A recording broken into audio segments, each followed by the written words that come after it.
welcome back to another episode of Stripped by Sia, your podcast for strippers, sex workers, and all the fancy naked people in between. I am your host, Steph Sia, aka Kimchi on Stage. If you're listening right now, you just missed my last show of the year, so you'll have to wait till next year, and we'll see if I'm even still dancing next year. And if not, you can find me online. I go under the alias Sia on camera on various platforms. I'm exclusively a cam model on Streamate. I am also a content creator as well. You can find me on OnlyFans, and I'm also on Sex Panther. You can find me on there, as well as where else? Those are the places for now, and I'm working on other things, which is really, really cool. I just launched my website, which is really awesome. You can check it out, seeoncamera.com.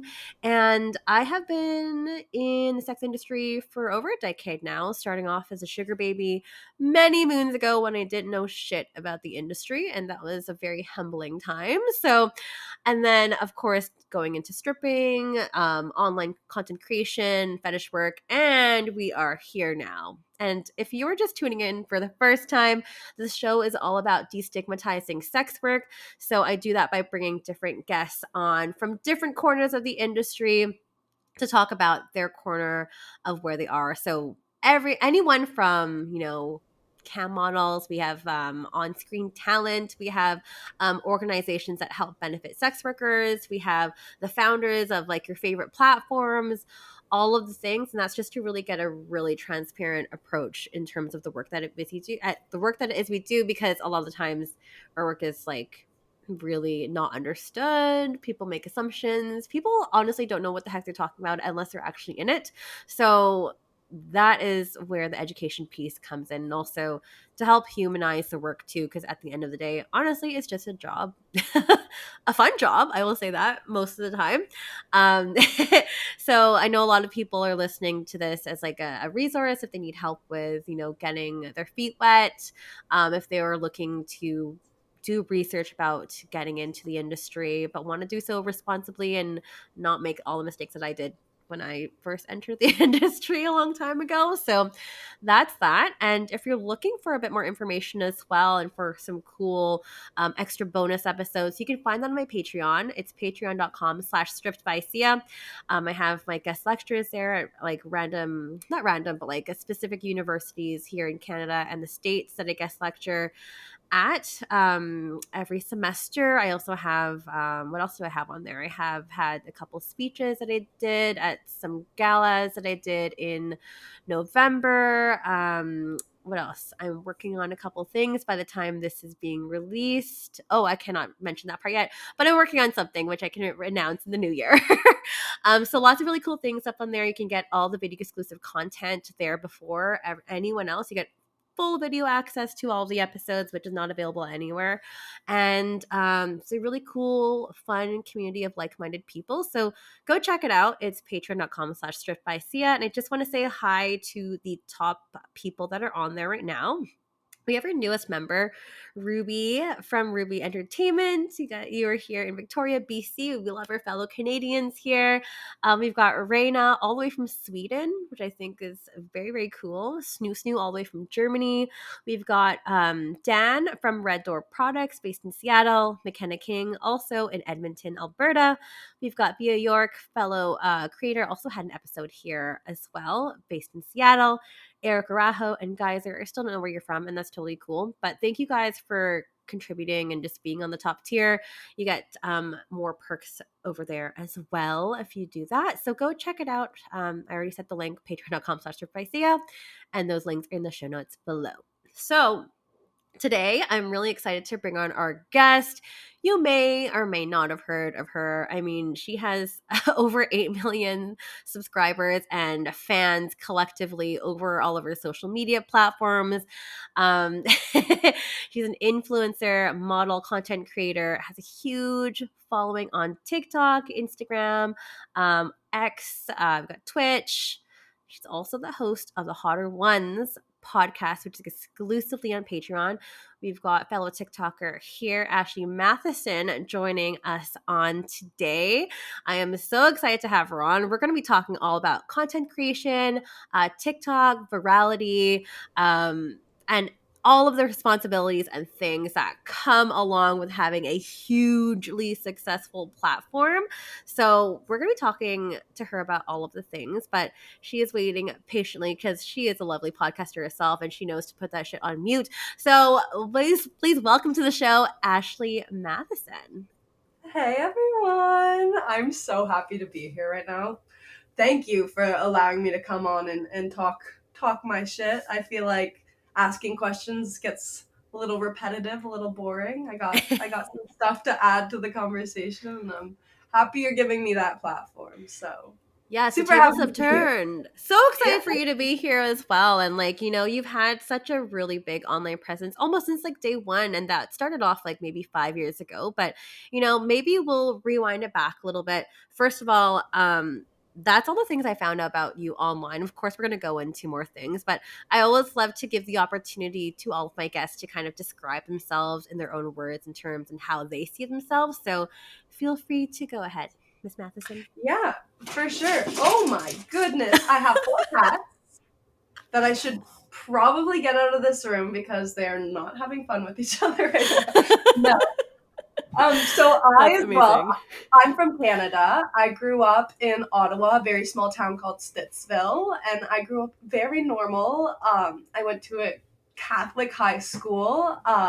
Definitely have been making videos since I could walk. Like me and my sister, we loved Video Star, iMovie. I was always into making some form of content. So when I turned 18 and I got out of the house, I started up my TikTok account, and that was the first step in, the last 5 years of my life. But I went to school for interior design. I'm in a very loving relationship. Me and my man have been together for a little over 2 years.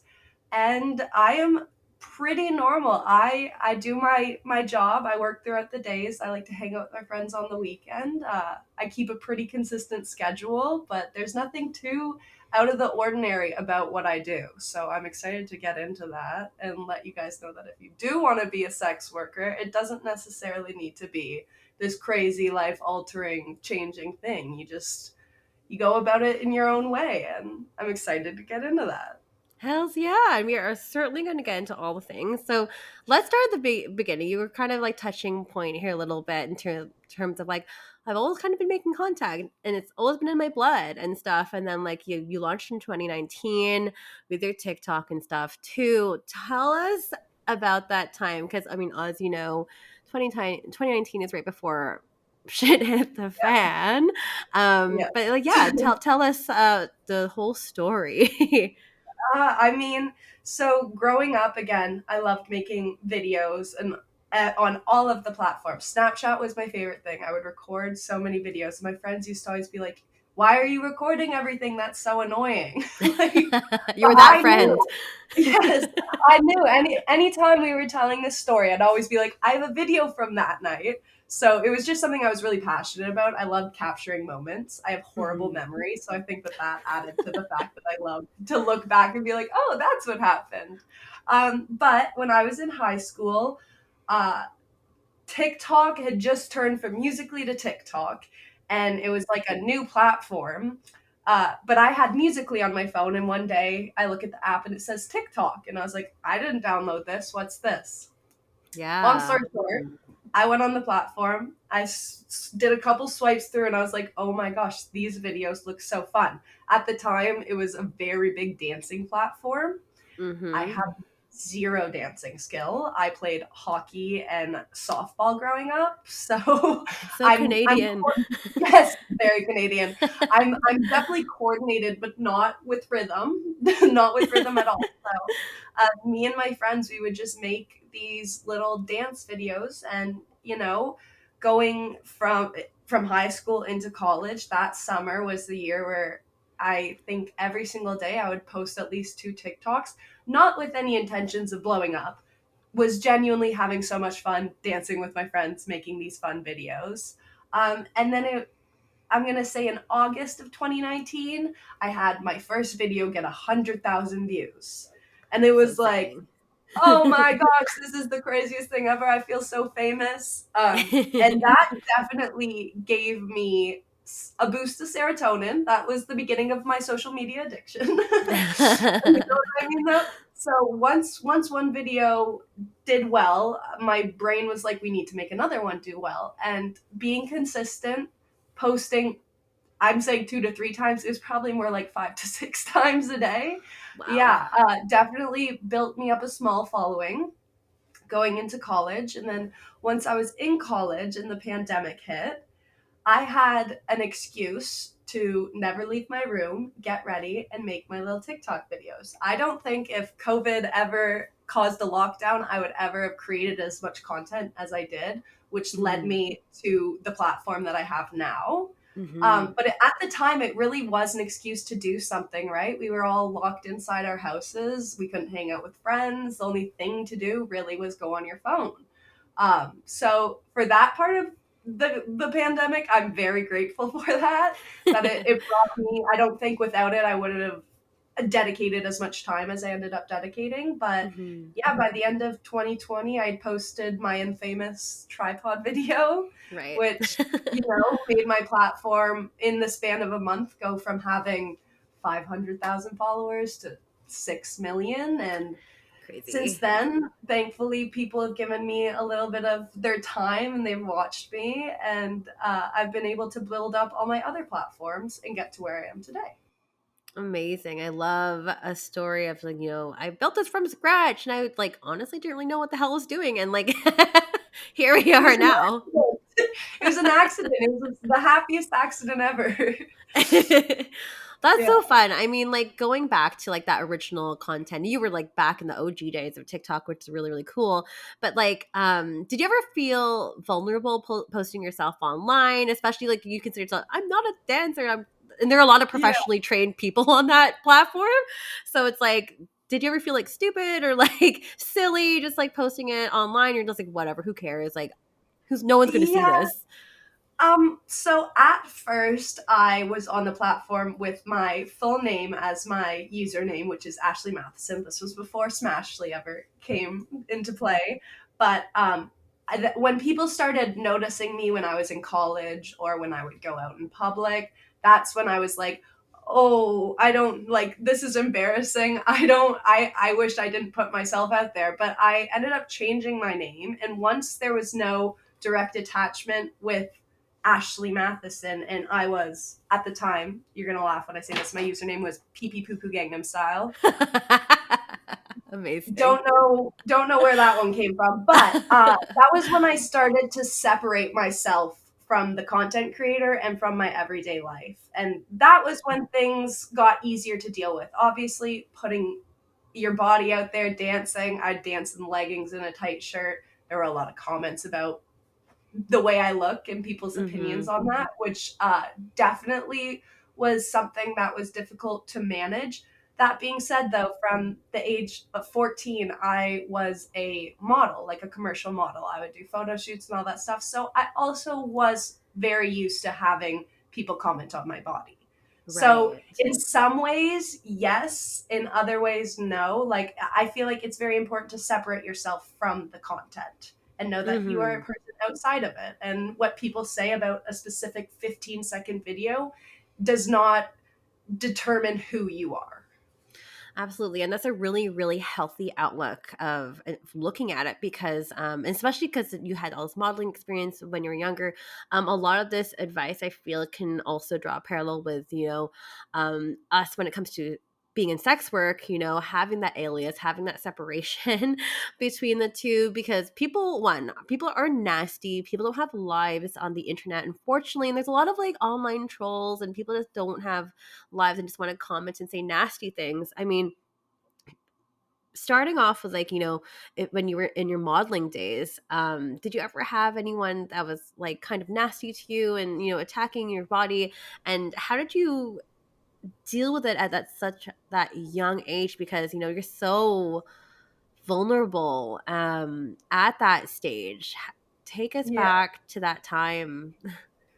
I think the first time that there was a comment made on my body, again, I started when I was 14 and I was definitely tall, but I hadn't hit puberty yet. So I was tall and thin. And around the time I turned 16, that was when I really started to go full swing into puberty and my body started changing.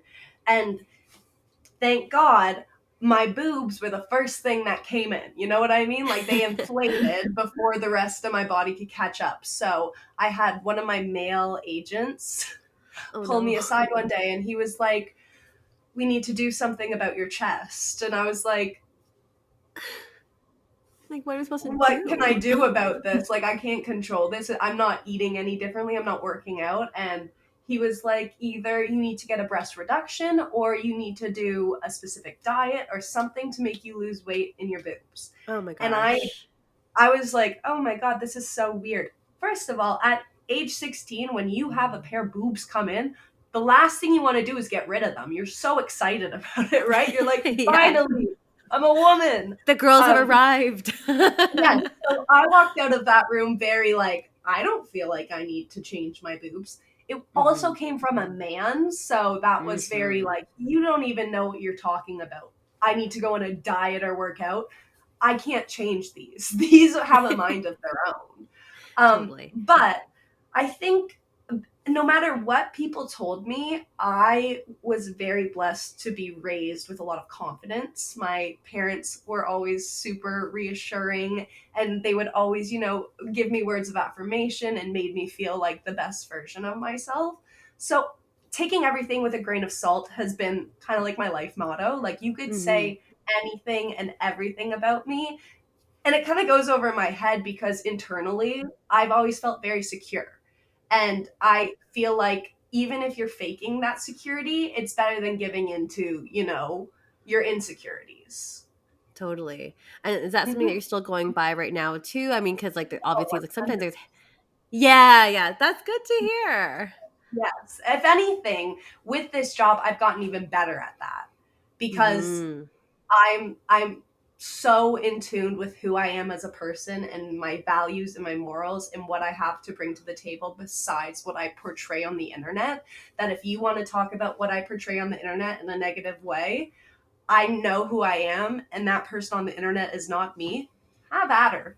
You could say whatever. I know who I am and it's not. I'm not Smashly in real life. If Right. that makes Right. sense, right? No, it Yeah. definitely makes sense for sure. I mean, also like keeping with that integrity, Ashley, talk about that because that's so important. It's so easy to kind of lose yourself when you gain a big following and sometimes like the fame can go to people's heads and stuff. How do you stay level-headed and like down to earth? I mean, I'd be lying to you if there weren't days that have gotten the best of me or comments that have gotten the best of me. But I surround myself with people who really support me, which I think is important, especially in our industry. You could lose a lot Mhm. of support from a lot of like really big figures in your life. But I Mhm. think you are who you surround yourself with and you are your own thoughts. So as long as you are keeping positivity in your environment, you will feel a lot more positive within yourself. Mhm. Um, I don't know if I could elaborate more on that. It's definitely a headspace, and it took a lot of molding Mhm. to get me, and a lot of conditioning to get me to where I am now. But once you realize what you care most about in life and the people who care most about you, I feel like you could literally take anything on and still feel secure and strong about it. I love that. That's so important.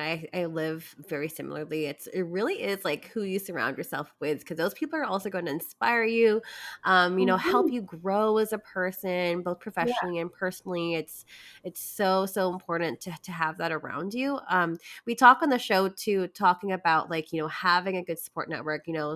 How important that is because like sometimes this work can be really isolating and especially like I'm not sure what your schedule is, but like um it can be a lot of like, okay, we just gotta put our head down and create this content and just like go. And you're just like on a screen like for the entire day. And it's just like, I just wanna Yeah. take a break and I don't wanna do this sometimes. It's okay to have days like that. 100%. I experience sex working burnout constantly because I am very grateful for how easy and accessible this job is. I'm glad that I don't have to go into a 9 to 5 and work under somebody and click away at my computer, but it's different what you're doing, and it's a little bit more emotionally than mentally taxing. Mentally, it's fun, it's great, but emotionally, after a while, I'll experience burnout where I'm like, I don't know how many different nude selfies I could take. I don't know how many more seductive things I could type. Like, my brain is just running out of ideas. But I would take that over like the opposite kind of burnout where it's like physical burnout because you are so exhausted of being so like repetitive. Like, I do like Mm-hmm. how this job is, there's always something new to try out. There's Oh, always yeah. like crazy ideas, and it's easy to get inspired. Just go on Pornhub. You kill It's two birds, true. one stone. I mean, like, now that we're talking about like adult work specifically, like, how did you lead into adult work? Bridging the gap from TikTok over into modeling into adult content creation. What is the story with that? So I think if you go back to the beginning of my life, I was a 3-year-old who would run into her mom's closet and steal her bras and put them on and be like, ooh, like Me growing too. up, I would flash anyone anywhere at the park. Like, I definitely have always been very comfortable with that side of myself. Mm-hmm. Um, and on top of that, my biggest thing towards the end of my modeling career was I was a full-time lingerie model. I was doing Mm. all of these different lingerie shoots. So I'm already used to having my picture taken in my bra and underwear. And then on top of that, I had a lot of topless photo shoots that I was doing. So it was something that was super normalized. It was normalized to my parents. They had seen me already doing stuff like this. And when I was building up my platform, you would go through my comments and everybody was, where's the link? Where's the OnlyFans link? Where can we Right. find more of you? And for a while, I was kind of like, ooh, you were like, OnlyFans had a lot of stigmatism around it in the early 2020s before people really knew what the platform was. I myself had my own prejudice towards it where I was like, Yeah, I don't want to do that. totally. Um, but then what happened was, and this sounds horrible, but I'm very thankful for it.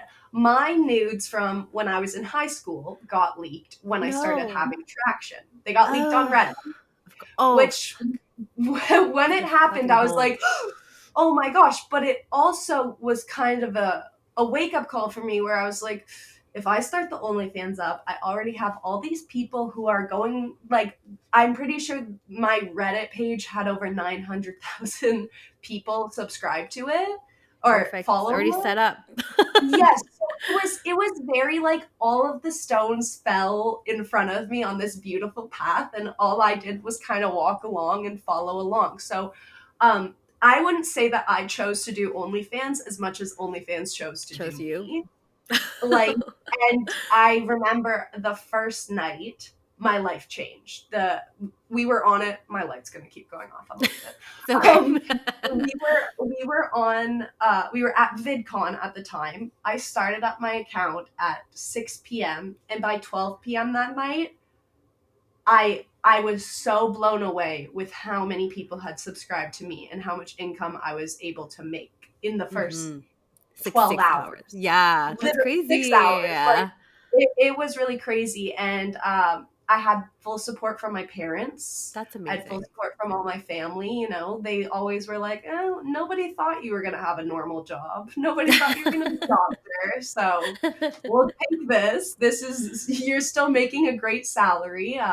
At that time, I'd been on social media for 2 years and I'd been able to build up a really strong career. I was making more than my parents was. So they really trusted me and Wow. I trusted myself and I knew I don't care if people see this part of me. I love the way I look naked. Why not share it with the world? Like it really was something that fell into my lap. It wasn't something that I was like, I'm gonna do this. It was like, oh, I guess Yeah. I'm doing this. Well, Yeah. yeah, I mean, honestly, that's like kind of like a blessing in disguise, Ashley. Like most people I feel, I mean, I'm just assuming too, like when your nudes did get leaked, I mean, taking us back to that time, were you not scared, worried, or just like, what the hell do I do now? Or like, who the fuck did this? Like, what was going I through your knew mind? exactly who did it. I knew exactly who did it. Oh. I I had my fair share of a dramatic high school relationship for Gotcha. 6 years too long. Did not end very well. And he definitely saw that I was picking up traction, and I Yeah. think that was him trying to slap it in my face. When I first saw the photo, nobody sees a nude photo of themselves that they did not post and goes, "Oh, I'm so happy that that's out there." I was like, Right. what do I Fuck. do?" Yeah. But it was when so at first I had a horrible reaction. I felt like I was going to throw up. I felt violated.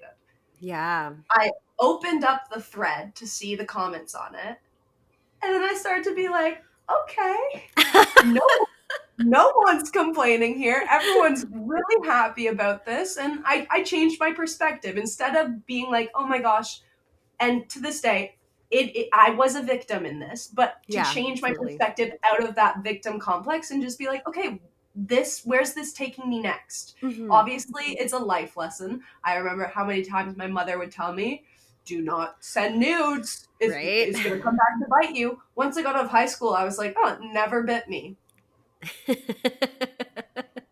And then 2 years later. But yeah, that being said, I don't think that it was necessarily fair, but I Yeah. don't think I would go back and change it. I'm very Mm. thankful that it happened the way it happened, and it really was written in the stars. It really was fate, like to get to where I am, and I'm super thankful for it. As messed up as that sounds. Well, I guess like exes are good for a reason sometimes. Like Barely, barely. He tried to like knock me off my high horse, but all he did was giddy me up. Like to this day, I'm like, you really thought you were doing something there, but it just benefited me. he did you a favor, which is Thank great. you. Thank you. That's awesome. I mean, that's like the best possible outcome anyone can ever have when it comes to being doxxed or having their nudes leaked. So, I mean, bravo. Crazy.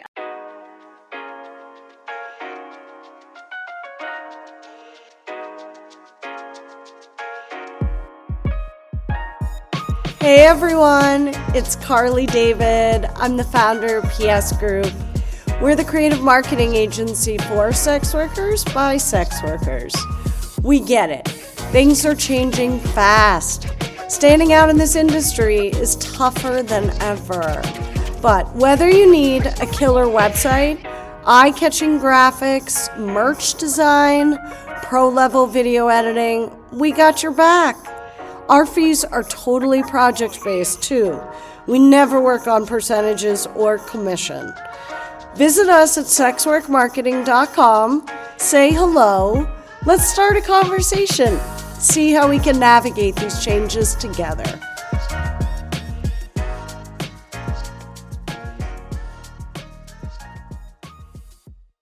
In terms of like content creation, influencer, do you see a big delineation between the two, and like what do you consider yourself as? Okay, I myself have always been on a weirder side of the internet because when I think of influencer, I think of somebody who is influencing different styles, different Mhm. lifestyles, Yeah, different products. right. That has never been me. I've never been someone on the internet that has been like, hey, do you want to be more like me?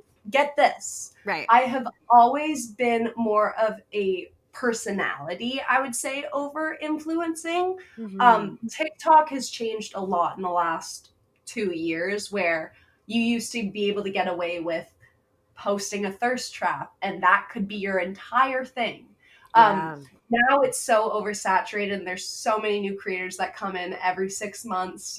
Everybody gets their year of fame and Yeah. then the time kind of runs out. So at this point in my life, I would not consider to be anything besides an OnlyFans creator. Mhm. Fair enough. I make content on the side, but it's not my main focus because one, I'm not trying to make thirst traps all the time anymore. My time can be used way better making lewd pictures. You know what I mean? Um, and I really have never felt like the type of person to tell somebody what to buy, what to dress like, what to do that. Like, I'm very much in my own lane. I keep my Yeah. opinions to myself. My opinions are my opinions, they're not facts. So I never want to push them on anyone. Right. So, as much as I definitely got tossed into the influencer scene, I knew that it wasn't, I cared more about making content than influencing anybody or having Totally. anybody look up to me in that sense. I just wanted to be myself. I thought the things I made were funny. I thought the things I made were cool.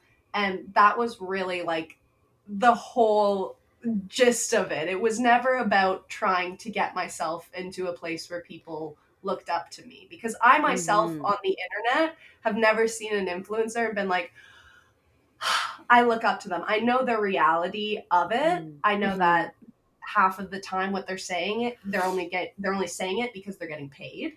I know that Totally. half the time when they're, showing me a product, they're not actually showing me what the product is. They're showing me what looks good. Yeah. So I think being in that scene definitely helped me realize I don't want to be here. That being said, I have always enjoyed just being a content creator, and that satisfied me enough. Yeah, and I think it's great because like it's so much more authentic.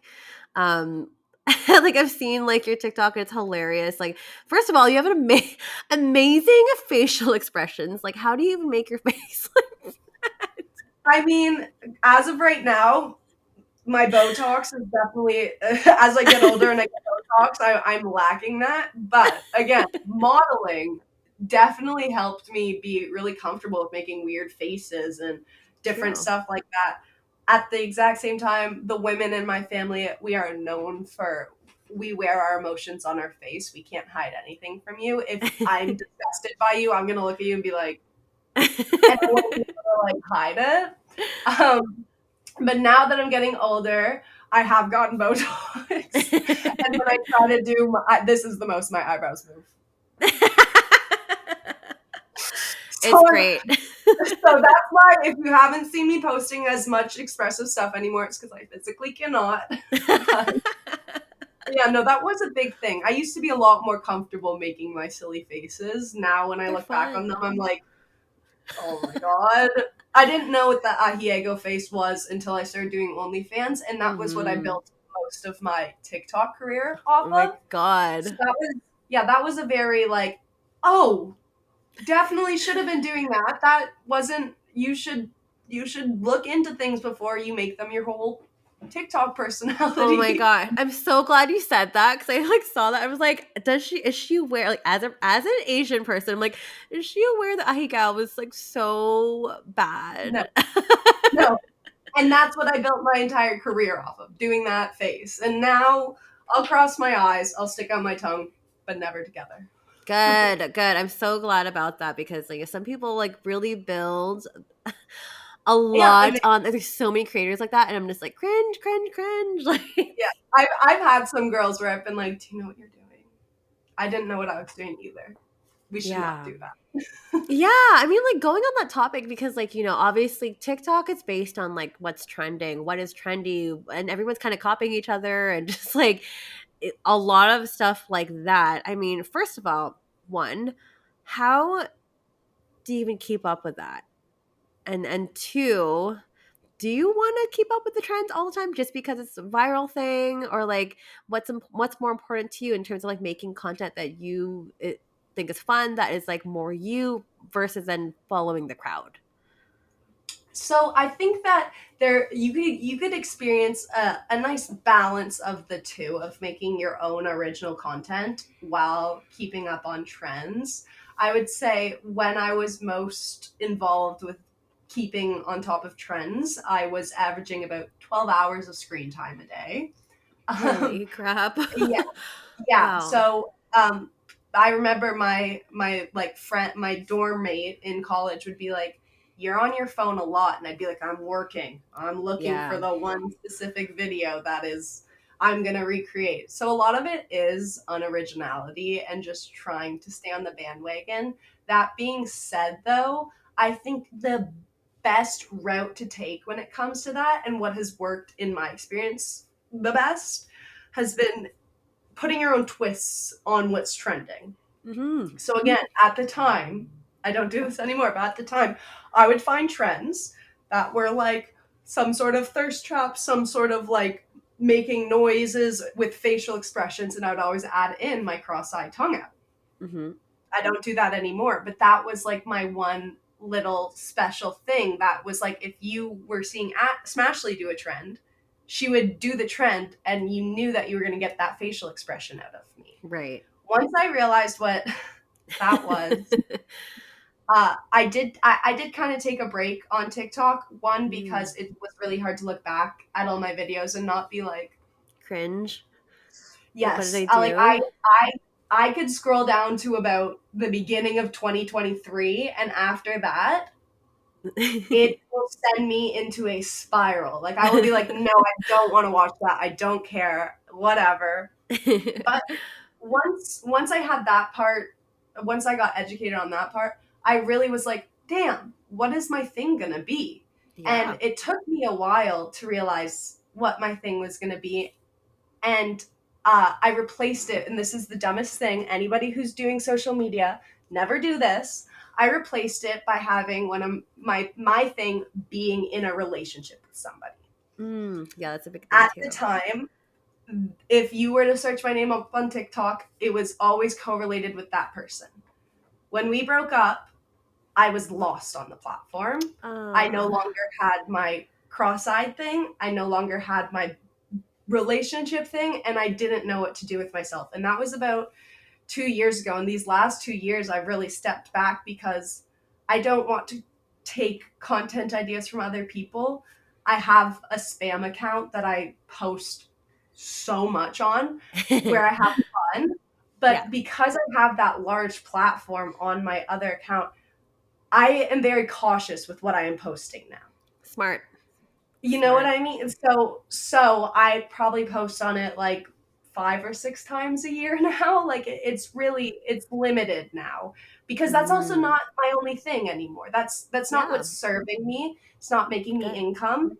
It's another thing about TikTokers, as many followers as they have, it's really hard to make money on that platform. Mm-hmm. So, you know, especially when you get older, you have to decide what's serving you and what's not, and what's going to help you with your future and what's not. And as soon as TikTok really stopped bringing me in significant income, I didn't feel like dedicating as much time as I used to it. Because OnlyFans, personal experience. I'm sitting here texting people, taking selfies, whipping a tit out, doing my little thing. It's very organic. Right. TikTok is not organic. TikTok is, you have to plan everything out. It is and a lot of work. It's a whole other audience, right? Mm-hmm. Like, nobody's paying to see your content. So they're a lot more free to talk about it in a negative way. And you could really upset people. And once you open a door of upsetting people, they will go back till the year you were born and find every single bad thing you did. Yes. So when that started happening, yes, I was very much like, I just don't think this serves me. This isn't what it used to be. Yeah. And I think it's great that people are still up and coming on the platform, and it's helping them build careers. But I also know that there's a timer, and it's running out. You know, like literally going TikTok. Every year, if you look back on it, there is a new wave of influencers, and they absolutely wash out the group before them. So I was part of that washout.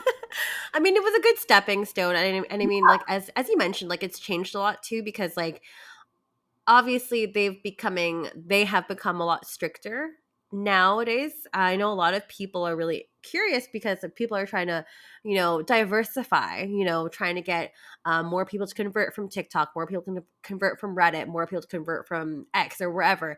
You want to build your fan and client base from somewhere, right? But it's getting more tricky to be posting thirst traps and like sexy content on there. Yeah. I have a completely shadow banned account. Every single time that I want to post something, I have to submit an appeal before I can even post it. And then once the appeal gets submitted and they approve of it, it will post. And then I have to submit another appeal if I want it to hit the For You page. And it's about 1 in 10 chances Jesus of me Christ. getting, yeah. So that's another reason why I don't post on the platform. Yeah. When I first was up and coming on it, we had direct connections with TikTok headquarters in Los Angeles. They were people that worked with the people that work for me, so it was super easy. My account would get deleted, end of the day it'd be back up. Right. But in the last couple years, America's relationship with TikTok has significantly declined, Yes. and we no longer have access to support teams. So a problem that used to be able to be fixed within an email now we have no way of fixing, and that's where my Yikes. account's at. But I still Gotcha. I have a spam account, and it does pretty well. Like, I can't complain. I still get my views and I get to make the content that I want to make. But TikTok, Instagram, all of the other platforms, to me specifically, are just funnels to get them to the OnlyFans, because that's where Totally. my main attention, my main Yes. like energy, my main focus, that's all where it goes to. Yeah, and like pivoting and switching gears to talk about OnlyFans specifically, you were talking about, I have a schedule. I have like, things I have to do in my day to get the content up and stuff like that. Walk us through like your average day, because again, this podcast is to show you what it is like in real life. Because people might think and might have this idea that sex work is easy, and in some aspects it really does feel easy compared to regular civilian type jobs that are out there. And that fact, I think it is like a lot more digestible and accessible and flexible. But I would love to hear, and like, what's Ashley Matheson's like regular day looking like nowadays? My regular day is actually a lot more boring than you would think.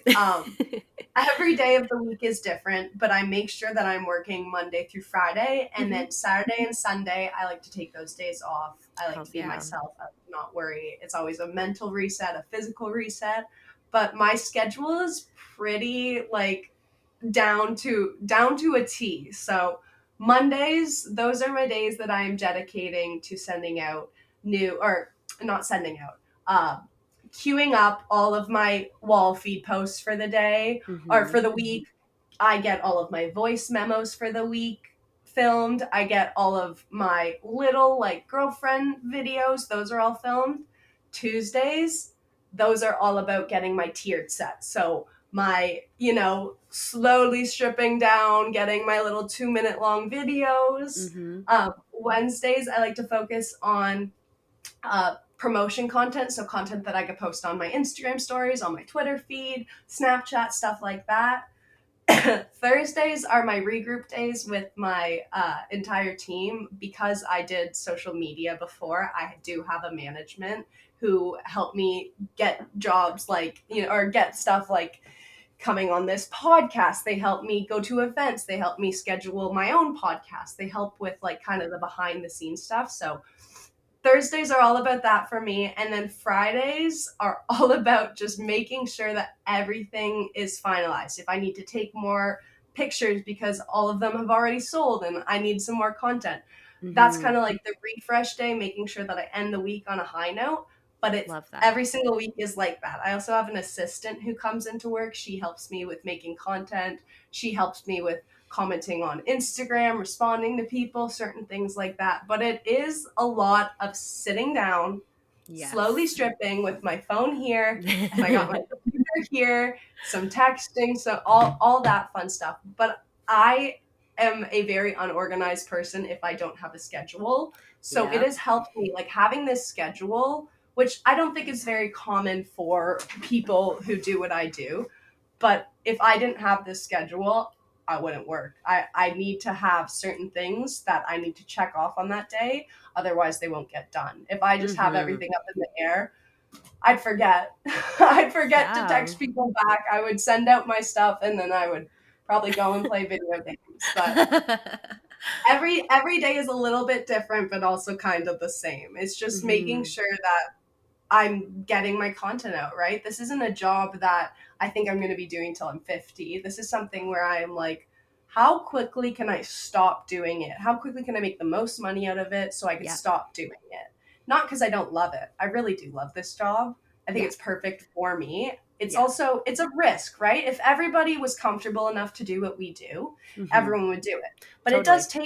it does take a specific kind of person, no better and no worse than any other person. But, Mhm. if everyone could do this, they would, because it is so easy. Humans are the most predictable species ever. We are going to live, die, and reprocreate. Like that is what humans do. So sex is such a big part of stuff. And as soon Mhm. as you kind of destigmatize it, it is so much easier to go to work every day and be like, I am providing a service. I'm Hells not yeah. being a slut or a bop or whatever they want to Yeah. call. I'm genuinely providing a service that somebody's willing to pay for, the same way that you're willing to pay a like a artist to go to their concert. Like it's Yeah. just a different form of that, and you have to take it as seriously as you would take any other job. Otherwise, you're not going to be Absolutely. as successful within it. Oh, my gosh, you like hit it on the nail, and you hit the nail on the head with that one for sure. Mhm. Because I think like talking about like COVID when we had like essential services, I actually think that sex work was and is Yeah, an essential service because like people need the human connection. People need to come and jack off and need people to yes, jack off too. So exactly. Yeah, no, like I'm so normalized by that stuff too that when people are like, when a fan will come up to me in real life and people are like, does that not creep you out? I'm like, you see that person over there? They masturbate, they go on Pornhub, they yeah, go on that website. Like, everyone does it. Just because I'm aware of a name and a face doesn't make that any weirder. It just is, totally. it almost normalizes it more for me because now I'm like, oh, this is an actual person. This isn't just somebody behind the camera wanking off to me. Like, they have a life. Yeah. They're just trying to get by, and they want some alone time. They want some special time, and I feel so lucky that they're choosing me to do that with. You know what I mean? Hells yeah. Yeah.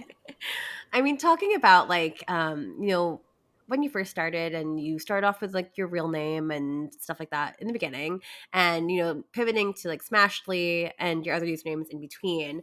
Do you ever get worried with your real name being out there? Because I know some creators, like myself, are also like, oh, we started this like a long time ago and we didn't really know what we were doing, and then now we have like a bit of following and like now what to do. Is it too late to pivot? Is it too late to have some kind of alias separation and stuff like that? But like, I know there are people that are like moonlighting and doing this as a side hustle with the hopes of it, becoming a full-time thing. How best to navigate that situation? I think that what's really important is, if your name is attached to your family, having a conversation with your family, right? My parents, they my name is all it has been out there for a very long time. If you search me up on the internet, you were gonna see Smashly stuff. You were gonna see people who Gangnam Style because I had my name from the jump. So when I decided to start the OnlyFans, I obviously didn't add it in to my OnlyFans. But that being said, it's already out there. Once you kind of hit that mark, it's hard to, Go back. reverse and go back and change it. Totally. Um, but that being said, and I know that not all girls have had this same experience, but I've never had anybody send my parents content or find my parents or, like find their social medias and try to contact them. Uh, Both of my parents aren't really on the internet, so You're like, that good makes me luck. feel, yes, that makes me feel a little bit better about the fact that my name is attached with their name. Hmm. That being said, I know that this will not be my last name forever. Right. Um, like me and my boyfriend, we have had talks about it. So at a specific point in time, I will no longer legally be Ashley Matheson, and at that point, I will be like, like when they were no longer attached. So if you are a new creator and you're going into it, I would say there are certain things that you should keep to yourself. Your full legal name, that's one of them. Don't expose that. It does leave room for just chaos. It leaves room for things getting exposed, people finding stuff that you wouldn't necessarily want them to know. But if you're like me, you could hold on to the idea that in the next year or two you will have a different last name. Or I mean, you could just go out and change your name legally as well at any point in your life. Like, I don't know if you're like this, but I want to be a mom so bad. That is my biggest dream. And I know once I'm ready to have kids, I will be going by Ash. I will have a different last name, and I'm planning on getting tattoo blasted here down and having a completely different look. So if they ever get exposed to the content that I have made, I could be like, that wasn't, look at me. Me. What are you talking about? That is a weird topic, though, that I feel like people always try to bring up when doing sex work. They're like, what about your kids in the future? And I'm like, if my 7-year-old is getting shown my OnlyFans, there's such a deeper issue than the fact that, like, that they're seeing that mom does this. The deeper issue is who's showing them that at that age. Yes. You know what I mean? Like, whose kid has access to that? My kids will be so sheltered until they turn 16. I'm like, no phone before 14, no electronics. Totally. Oh, it's a scary world on the internet that I wish that I got held back from a little bit. I had Instagram at age 8, the year it came out. Oh my God. How did you even do that? Was it like over 13? I can't remember what that age thing was back in the day. It was the year it came out. So, like, they didn't even have any age restrictions. They didn't have anything. It was like the Polaroid camera, but it had like the letters and the little rainbow stripe with like the filters and like there's like 5 filters. You could like make the one really small spot in focus, everything else blurry. Yeah, no. Definitely shouldn't have had social media from that age, but look where it got me to. You're an early adopter. I would not change anything about the path I've taken. I'll let it clear. I mean, speaking of like your pathway right now, you have just launched, I mean, maybe a couple months ago now, launched season 2 of your own podcast, Hotter Ones. Can you tell the audience what that is about? So, very similar to your concept is I've been on a lot of podcasts in this realm of sex work, and something that I noticed that was very recurring was these male environments, male-run environments where I get brought on, and it would almost be like asking me kind of backhanded questions, kind of sexist, kind of like misogynistic. Setting me up to say something where either I sound stupid or they could be like, blah, blah, blah. So, at the time, obviously podcasting, it's a great way to network, meet new people, get exposed to new groups. Hi, everyone.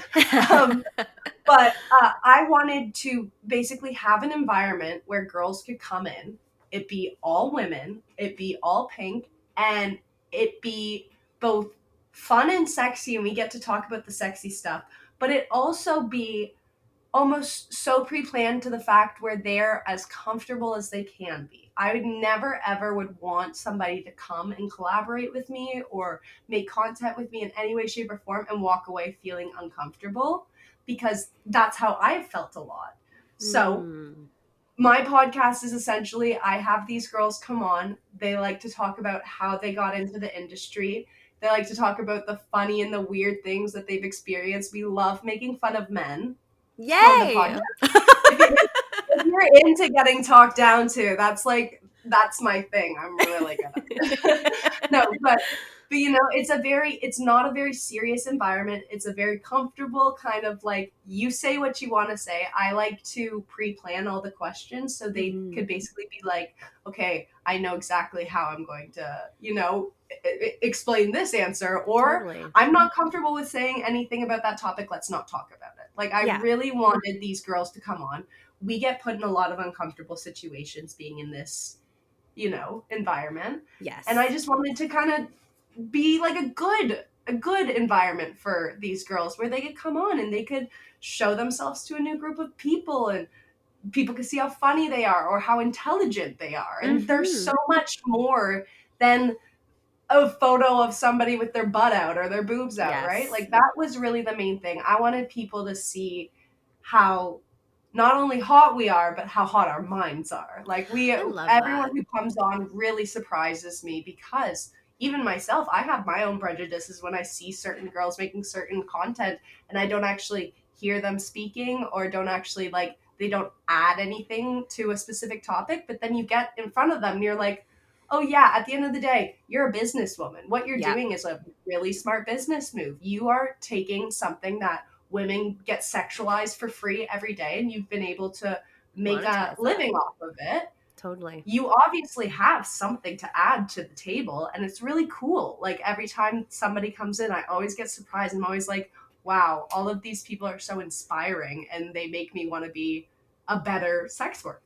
I love that. Oh my gosh, we need more people like you, and honestly, like better adult podcasts out there. Because actually, I'm sure you've been on your fair share of adult podcasts. I'm not trying to shit on this category, but like, there's just so many men. It's like men with a camera. It's like now it's like men with a podcast, men with a mic, and they're really trying to do this like Blue pill industry. That yes.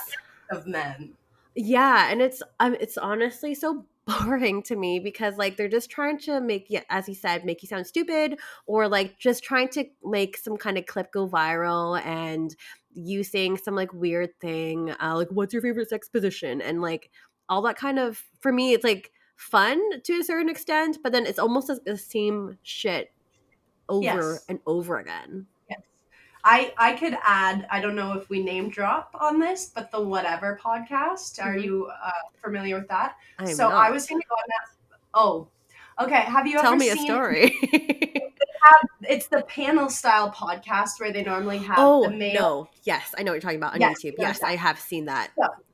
So I was going to go on that podcast. However, when they sent me over the contract, there was a part on the contract that basically said, hey, you're not allowed to talk back to us. You're not allowed to get offended. And you're not allowed to actually, like, we're going to ask you questions, but if it makes us look bad, we're going to cut it out. You cannot make us look bad in any way, shape, or form. Your sole purpose here is for us to make you look bad.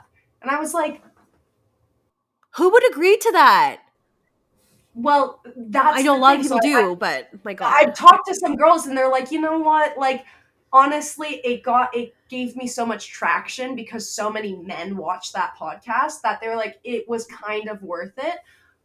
But me, No. I don't get me wrong. I love men, kind of. I love selective men, but like I cannot sit and have a man look at me in the face and talk down to me and not be like, either I'm gonna leave or I'm gonna give you a piece of my mind back. Totally. Right? And that's the whole environment that they had set up. Oh my And gosh. that was really, I think, after I denied that podcast, that was when I sat down with my team and I was like, we need to have a different type of podcast that girls could come on, because this is horrible that this is one of the biggest OnlyFans podcasts and one of like the best options.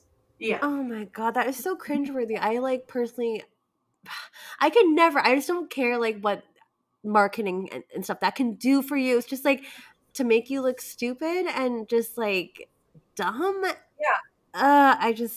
I don't know. Yeah. It's not for me. Yeah, and don't get me wrong, some girls like that's what they fit into, and like good for them. That's what, because you know what, men are really gross, and if that's what men are attracted to, like I'm so glad that you're comfortable enough to be like that.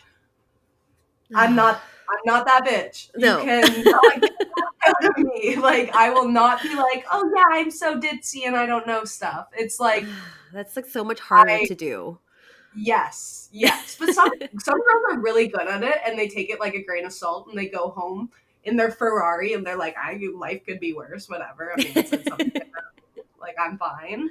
But Totally. I just for the future women in our industry, I'm like, no, you can't do. This industry has been around since forever. the last literally forever. Literally Yeah. forever. I don't want I feel like this is the biggest change that we've seen in it, where women are starting to take it into their own hands instead of being Yeah. pimped out by men.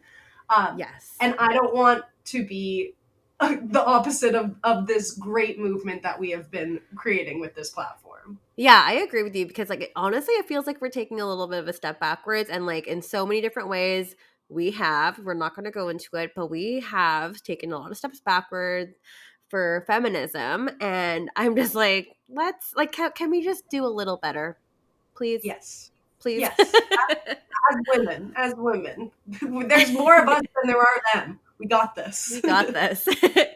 So I know with Hotter Ones, you can subscribe there on Patreon with different tiers and stuff too, which is super fun. I love the different tiers. Maybe you can tell the audience a little bit about what you can expect. All right. So first of all, I have made my podcast accessible on as many platforms that allow it. um, Mhm. So there is a nude segment of my podcast, which is only available on Patreon and my OnlyFans. On Mhm. Patreon, I have different tiers. Sorry, somebody came Oh to my say hi. gosh. That's like You the want to second say cat that I've seen. Oh my gosh. That one's even fluffier than the black one that I saw, I think. That was like roaming around. they're all very, very cute. But So so on cute. Patreon, I have 3 tiers. I have the mild, the hot, and the spicy. The spicy tier, you have full access to a full video, uncensored, uncut. You're seeing a lot of boobs. You're seeing a lot of funny moments that we might have cut out of other episodes.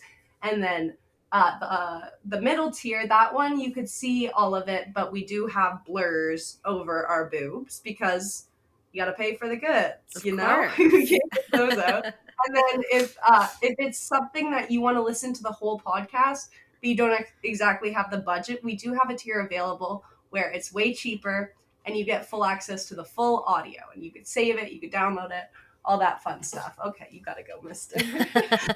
Just wants to be a part of the show.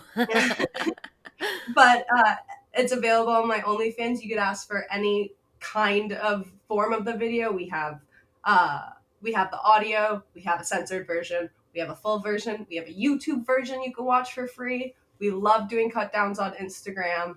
It's really like, I just wanted this podcast to be as accessible for everyone.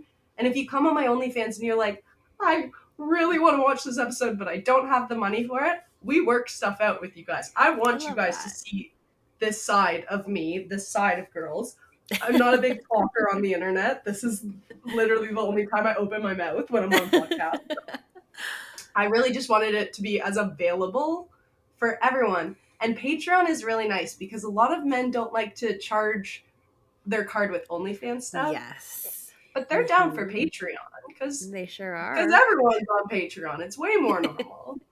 So I've noticed that. Yes, and they've opened things up a little bit too with like 18 plus creators on Yeah. Patreon as well, which I think they just announced like last week at the time of recording, which is kind of cool. So, yes, nice little hack I'm there. super excited because, one thing that I have tried to be super conscious of while doing this type of content is I don't want somebody who is not of age to ever see this side of me. Of course. And I feel like, especially, there is a large group of people on OnlyFans who are also content creators who Mhm. market to a group of minors. Like, I could think of a couple Ah. people come to mind where they're super big on like TikTok and stuff, and they do OnlyFans, but their main following is age 14 to 18. Ugh, And oh my they'll do gosh. like, oh, fun video of me showing all my different cars, and it's on YouTube, and it's got a bunch of kids commenting, and at the end he goes, subscribe to my subscribe to my OnlyFans. I'm like, Oh my god. There's ooh, something none really of that. wrong there. Yeah, none of that, Yes, please. Yeah. yes. And I'm 18 actually plus only. I'm glad you mentioned that too because like there is like a certain degree of responsibility when you are an 18 plus creator that obviously you don't want this to get into the hands of young people, young like youth kids, like they just obviously they are not media literate as adults are. They can't tell the difference between what's real and what's not. So Yeah. Yeah. Don't get me wrong. I know what it's like to be a curious teenager, and I know that there's ways of accessing certain things, but I would never, ever want to take money. I would never accept money. I would never want somebody to spend money to see this side. You could wait a couple years. Yeah. Go on like some other platform where you could click a button and lie about your age. Don't do it on my platform, please. I mean, I know we're wrapping up almost at the end of our hour here, Ashley, but like, I'd love to know like what are some current projects you're working on? What can fans expect from you? What can you say to me and like reveal to me? I have a couple things I could reveal. As of right now, it is looking like there will be a season 3 of Hotter Ones, so Woo, stay tuned. congrats. I think that filming will begin in the new year, so hopefully we'll be having episodes out by the end of the winter, early spring.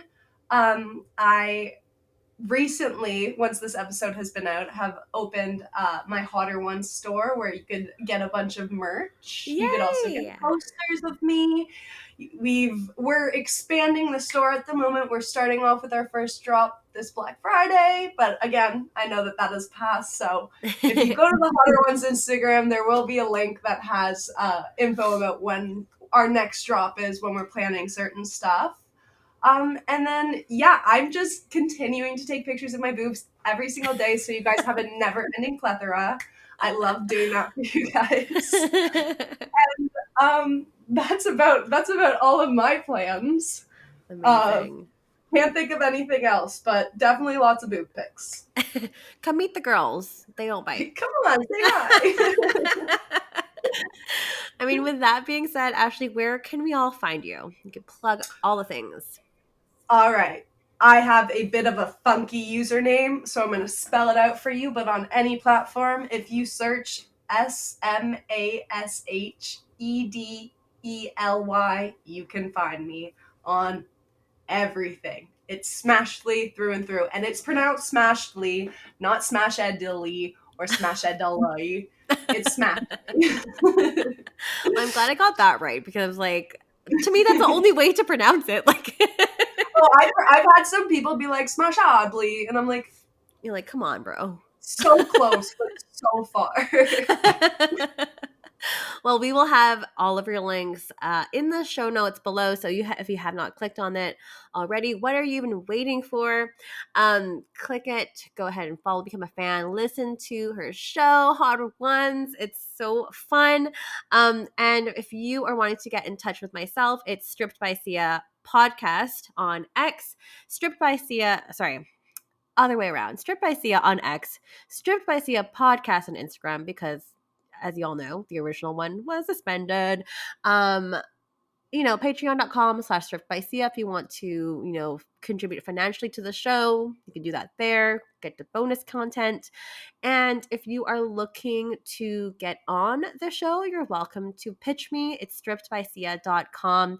There's a lovely contact button there. You can click it. I'd love to hear what your pitch for the episode is all about. I'm going to be booking into the new year really, really soon. So lovely to hear all of your ideas. Bring them forth to me. I read all of them. And if you're wanting to help the show out as well, you can do so by rating and reviewing on Spotify and Apple Podcasts. You can do that. That really, really helps people find the show. I'm also available on YouTube as well if you prefer to listen there. That's your homework for today. So it's new episodes dropping every single Sunday, dropping at midnight Pacific Standard Time. And we will catch you all in for another episode next week. But for now, it's bye for now, Ashley. It was so nice to meet you. And thank you so much for your time. It was a lot of fun over this past hour. Thank you. And podcast host, you killed it. Thank you. I appreciate that. Thanks, everyone. Catch you all in next week. For having me. Bye.